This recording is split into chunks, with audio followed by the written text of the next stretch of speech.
സംസ്ഥാനത്ത് കനത്ത മഴയ്ക്ക് നേരിയ ശമനമുണ്ടെങ്കിലും മഴ മൂലമുണ്ടാകുന്ന നാശനഷ്ടങ്ങൾ നിരവധിയാണ്. കനത്ത മഴയിൽ കഴിഞ്ഞ ദിവസങ്ങളിൽ കടലിൽ കാണാതായ 2 പേരുടെ മൃതദേഹം ഇന്ന് കിട്ടി. ഇടുക്കി, വയനാട് ജില്ലകളിൽ ഓറഞ്ച് അലർട്ടാണ്. തിരുവനന്തപുരം, കൊല്ലം ഒഴികെ മറ്റെല്ലാ ജില്ലകളിലും മഴ മുന്നറിയിപ്പ് നിലനിൽക്കുന്നുണ്ട്. കാലപ്പഴക്കം ചെന്ന കെട്ടിടങ്ങൾ കണ്ടെത്തി നടപടിയെടുക്കാൻ ജില്ലാ കളക്ടർമാർക്ക് റവന്യൂ മന്ത്രി നിർദ്ദേശം നൽകി. കണ്ണൂരിലും തിരുവനന്തപുരത്തുമായി കടലിൽ കാണാതായ 2 പേരുടെ മൃതദേഹം കണ്ടെത്തി.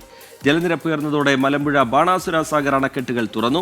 ഷോളയാർ ഡാം തുറന്നതോടെ അതിരപ്പള്ളി വനമേഖലയിലേക്ക് അധിക ജലം ഒഴുകിയെത്തും. അലക്സ് റാം മുഹമ്മദ് വിവരങ്ങളുമായി തിരുവനന്തപുരത്ത് നിന്ന് ചേരുന്നുണ്ട്. അലക്സ്, ഇപ്പോൾ താരതമ്യേന മഴയ്ക്ക് അല്പം കുറവ് വന്നിട്ടുണ്ട്. പക്ഷേ വരും മണിക്കൂറുകളിലും വരും ദിവസങ്ങളിലുമൊക്കെ മഴ ശക്തമാകും എന്നുള്ള മുന്നറിയിപ്പ് തന്നെയാണ് നിലനിൽക്കുന്നത്. ഏറ്റവും പ്രധാനം പുഴകളിലെ സാഹചര്യമാണ്. ഒരുപാട് ഡാമുകൾ ഷട്ടറുകൾ ഉയർത്തി വെള്ളം പുറത്തേക്ക് ഒഴുക്കുന്നുണ്ട്. ഈ പശ്ചാത്തലത്തിൽ നിലനിൽക്കുന്ന ജാഗ്രതാ നിർദ്ദേശം വേറെ.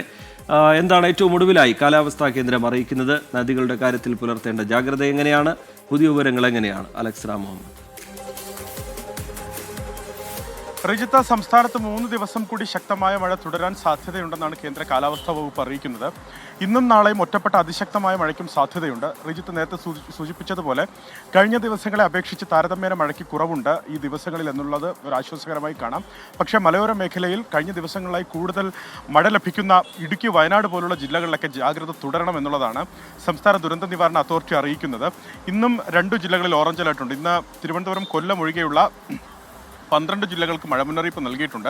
അതിൽ ഇടുക്കി, വയനാട് ജില്ലകളിലാണ് ഓറഞ്ച് അലേർട്ട് നൽകിയിരിക്കുന്നത് എന്നുള്ളതാണ് ഏറ്റവും പ്രധാനപ്പെട്ട കാര്യം. ആ തരത്തിലുള്ള മുന്നറിയിപ്പ് ആ മലയോര ജില്ലകളിൽ തുടരേണ്ടതുണ്ട്. കാരണം ഈ കഴിഞ്ഞ ദിവസങ്ങളായി തീവ്രമായ മഴ ലഭിക്കുന്ന പശ്ചാത്തലത്തിൽ മണ്ണിടിച്ചിൽ, അതുപോലെ ഉരുൾപൊട്ടൽ പോലുള്ള അപകടങ്ങൾക്ക് സാധ്യത കൂടുതലാണ് എന്നുള്ളതാണ് ദുരന്ത നിവാരണ അതോറിറ്റി വിലയിരുത്തുന്നത്. ആ മേഖലകൾ, അതായത് ഈ ഫ്രജൈൽ മേഖലകളുണ്ട്, അത്തരത്തിൽ ഉള്ള മേഖലകളിൽ താമസിക്കുന്നവർ, അപകട മേഖലകളിൽ താമസിക്കുന്നവർ ജാഗ്രത പാലിക്കണമെന്നും ദുരന്ത നിവാരണ അതോറിറ്റി പറയുന്നു. ആ മേഖലയിൽ പ്രത്യേക ശ്രദ്ധ പതിപ്പിക്കണമെന്ന് സർക്കാർ സംവിധാനങ്ങളോട് ദുരന്ത നിവാരണ അതോറിറ്റി നിർദ്ദേശിക്കുകയും ചെയ്തിട്ടുണ്ട്. മറ്റു ജില്ലകളിലേക്ക് വന്നാൽ തിരുവനന്തപുരം, കൊല്ലം ഒഴികെയുള്ള മറ്റ് 10 ജില്ലകളിലും ഇന്ന് യെല്ലോ മുന്നറിയിപ്പ്, ശക്തമായ മഴയ്ക്കുള്ള സാധ്യതാ മുന്നറിയിപ്പ് നൽകിയിട്ടുണ്ട്. നാളെ ആകട്ടെ 14 ജില്ലകളിലും മഴ മുന്നറിയിപ്പ് നൽകിയിട്ടുണ്ട്. അതിൽ തന്നെ പത്തനംതിട്ട, കോട്ടയം, ഇടുക്കി, മലപ്പുറം, വയനാട് ജില്ലകളിൽ നാളെ ഓറഞ്ച് മുന്നറിയിപ്പാണ് നൽകിയിരിക്കുന്നത്. അതായത് ഈ 5 ജില്ലകളിൽ നാളെ അതിശക്തമായ മഴയ്ക്കുള്ള സാധ്യതയുണ്ടെന്നാണ് പ്രവചനം. ബാക്കി എല്ലാ ജില്ലകളിലും, ബാക്കി 9 ജില്ലകളിലും യെല്ലോ മുന്നറിയിപ്പ് നൽകിയിരിക്കുന്നു. മറ്റന്നാളോടുകൂടി, അതായത് 29-ാം തീയതിയോടുകൂടി സംസ്ഥാനത്ത് മഴയുടെ തീവ്രത കുറയുമെന്നാണ് കേന്ദ്ര കാലാവസ്ഥാ വകുപ്പ് ഈ ഘട്ടത്തിൽ വിലയിരുത്തിയിരിക്കുന്നത്. അതിനുശേഷം ഒരു 3 ദിവസത്തിന് ശേഷം വീണ്ടും ചെറിയ തോതിൽ മഴയുടെ ശക്തി വർദ്ധിക്കും. പിന്നീട് ജൂലൈ ആദ്യവാരമായിരിക്കും വീണ്ടും മഴ ശക്തിപ്പെടുക. അതായത് തീവ്രമായ മഴ സംസ്ഥാനത്തുണ്ടാകാൻ ജൂലൈ ആദ്യവാരത്ത് സാധ്യതയുണ്ടെന്നാണ് കേന്ദ്ര കാലാവസ്ഥാ വകുപ്പ് അറിയിക്കുന്നത്. പൊതുജനങ്ങൾ ജാഗ്രത തുടരേണ്ടതുണ്ട്. പ്രത്യേകിച്ച് ഈ ഡാമുകളിലൊക്കെ ജലനിരപ്പ് വർദ്ധിച്ചിട്ടുണ്ട്. പല ഡാമുകളും തുറന്നു വിട്ടിട്ടുണ്ട്. ഡാമുകളുടെ കരകളിൽ താമസിക്കുന്നവർ, നദികളുടെ കരകളിൽ താമസിക്കുന്നവർ, ഇരു കരകളിലുമുള്ളവർക്ക് ജാഗ്രത പാലിക്കണമെന്ന് നിർദ്ദേശമുണ്ട്. താഴ്ന്ന പ്രദേശങ്ങളിലുള്ളവർ പ്രത്യേക ജാഗ്രത പാലിക്കണം.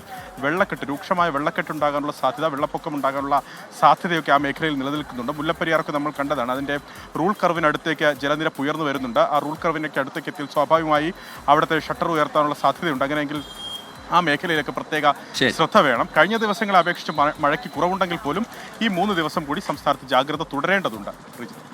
അലക്സ് റാം മുഹമ്മദ് തിരുവനന്തപുരത്ത് നിന്ന് വിശദമായ വിവരങ്ങൾ പങ്കുവയ്ക്കുകയായിരുന്നു.